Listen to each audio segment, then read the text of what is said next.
Hello everyone. Hi guys. So today we're going to be doing something a little bit different than usual.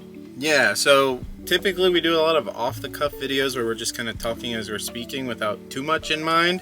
But today we wanted to do... Or we do like the park reviews. Yeah, or we'll do like our park reviews like about where we're staying. But today we kind of wanted to do a video about 5 things that we couldn't live without in the bus. And these are things as a whole, not like very specific items. More like a topic of like, everyone does it their own way, but we like the way that we have X, Y, and Z. So that's just what we wanted to talk about. We're just going in, like, explaining a little bit of the things that we wouldn't want to live without being in here, and the things that we've also taken for granted not being in the bus, you know? Yeah. So I'll let you start it off with your first category. All right, so my first category was just the electricity as a whole, like having electricity in the bus. So we have a solar setup on the roof.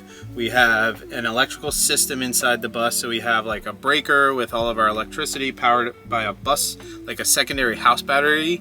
And then our house battery is charged through the car and everything. But it allows us so much more, what it feels like, freedom to be wherever we want to be, whenever we want to be there. Because I work online, obviously, like we're uploading YouTube videos as well, so we do a lot of things online. So it's nice having access to electricity and never worrying about, you know, running out of power, like running out of juice. So that was my first big one, was just like electricity as a whole. And we also have the 2 Anchor batteries as well. Anchor, sponsor us. I wish. But then, so our next category is just kitchen and cooking stuff. So I do all the cooking here. He wants to sometimes, but I don't like cleaning up after other people's messes. So anyways, kitchen utensils, like items and stuff that we used to cook. The panini press, that we have it out right here because we just did pork sliders. But he was skeptical about me getting that one on Amazon, and I was like, no, it's a must have. Like, it's $20. We need it. Like, I promise we're gonna use it. And that is our, what, 90% of what we do our cooking on, probably. Yeah, genuinely, like 90% of what we cook is on the panini press. Definitely couldn't live without that. Otherwise, we have like the 1-burner stove that we use in here sometimes. The electrical one. And then the main one is the propane stove, the Coleman outside. Which we got at Walmart. We don't use it that often, but we use it at least once a week. We usually do like breakfast out there. Once or twice a week we do it. So that, and coffee maker, that's another really good one for the kitchen stuff, and our kettle. Yeah, the Govee kettle from Amazon. That's super useful. You can set your water temperatures on it. Yeah, so we'll do our shower. We set it to 110, and then like we got to take a nice hot shower with that. So it is a really cool option that there's things like that you have access to on off-grid living where people think you're like, I don't know, pooping in the woods or something. It's really not that hard. No. All right, so then the next one is, this is a big one for both of us again. It goes hand in hand with the electricity, but it's the Starlink. Having internet access. Our phone I feel like it's been half and half. Yeah, it's never been like, oh my gosh, I can't go on Instagram today all day. It's more not about that. It's like, oh, like we wanted to text someone in the family group chat, or, oh, you know, we want to play Warframe, or we want to do something else online. That's mainly what we're wanting the Starlink for. Or again, like he said before, working. Yeah, working is a big one, and then just having access to the internet. It is nice to just sit here and play a video game. Just sit and play video games together for a couple hours, and then like turn it off and go back to work. Or like, you know, I just got something I'll talk about in a little bit, or another video I guess, but I just got a gaming handheld that I needed to download my games and I needed to download updates, and it's like, if that was all off of my phone, that would have sucked. It would have taken a really long time, but luckily, like, you know, we have the Starlink. It's not that much more a month for like expenses.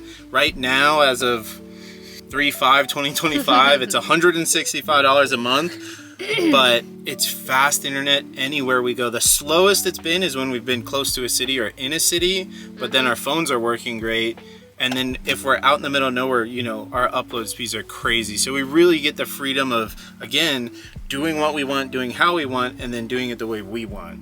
Yeah, exactly. And then the next one is also me. Again, hand in hand with internet and electricity is just entertainment. Like I was talking about, like I got, you know, my gaming handheld. I've got a TV set up behind us. We've got a switch set up to the TV. We also have like the Roku, and we have a sound bar, which is, watch out, strapped to this pole. talked because about that before. yeah, we couldn't figure out how to get it somewhere, but how to secure it properly. she's secure, but it's cool. Like we have a sound bar and a TV, and we have, you know, again, internet access. We have a Roku, and if we don't have access to any of that, we still have electricity to be off the grid, but still doing stuff online or doing stuff. We can cook. We can still do other stuff, you know. It's not just like, oh, it's Wi-Fi. Because a lot of the times we'll turn the Wi-Fi off, turn it back on, turn it off, turn it on. Like, yeah, to conserve electricity. On the day, how much solar we're getting in and all that, and how much you have to work. Yeah, so it's not like we're always online, but it's nice, again, to have the option to be online and to be entertained. Like, sometimes she likes going outside and playing with her Flow Star, and sometimes I just want to stay inside all day and play video games, and that's totally fine, and we get to do that. Yeah.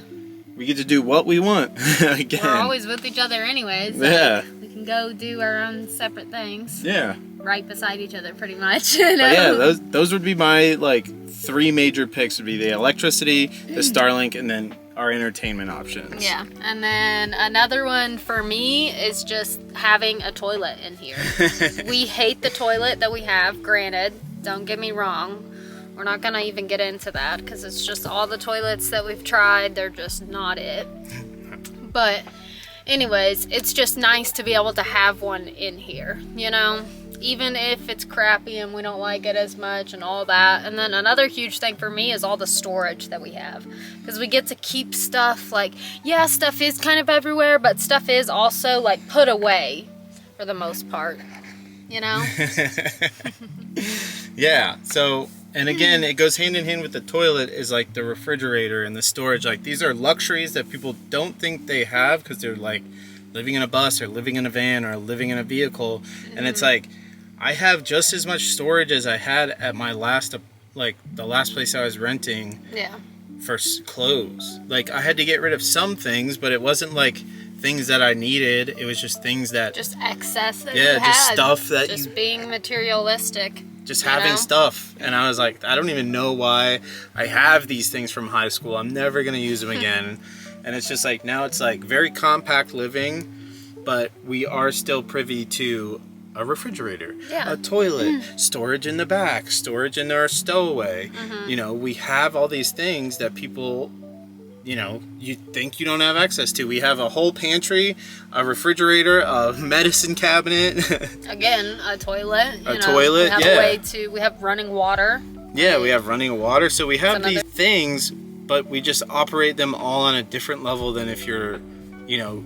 It's mainly just that we conserve them all compared to if you're in a house or something like that. You might turn the lights off or something like that, but every electronic is still plugged into a wall, this and that. Yeah, your electricity is still running if you're not home. Yeah. Like you're still using electricity if you're not home. And for us, we've become very aware of these things. And so it's more of like, use. Okay, like when I walk away from my laptop, I have to close it because if I leave it open, it's going to keep running and then I'm going to have to charge it. And I don't know, you know, how much solar we got in today. So maybe today's not a great day for charging my laptop. Or, you know, instead of just leaving things on all day, we're looking over each other's shoulders like, hey, did you leave the inverter on? Yeah. Like, yeah, it's only drawing like 0.2 watts and it'll take 2 weeks to kill our battery, But we did do that one night and it dropped it like 20%. We left it on one night. Well, yeah, with something plugged in. Oh, it had something plugged in. Yeah, so it was running something regardless, all night. Still, the point is, you know, we're always extra aware of all of those things. Yeah, that's the thing, is becoming aware of what you use, and not even like in a hippie way,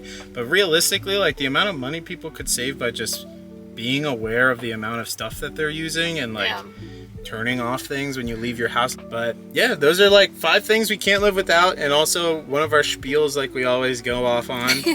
On something else, but it's still kind of related to the topic sometimes. Yeah, still related sometimes. Depends on the day.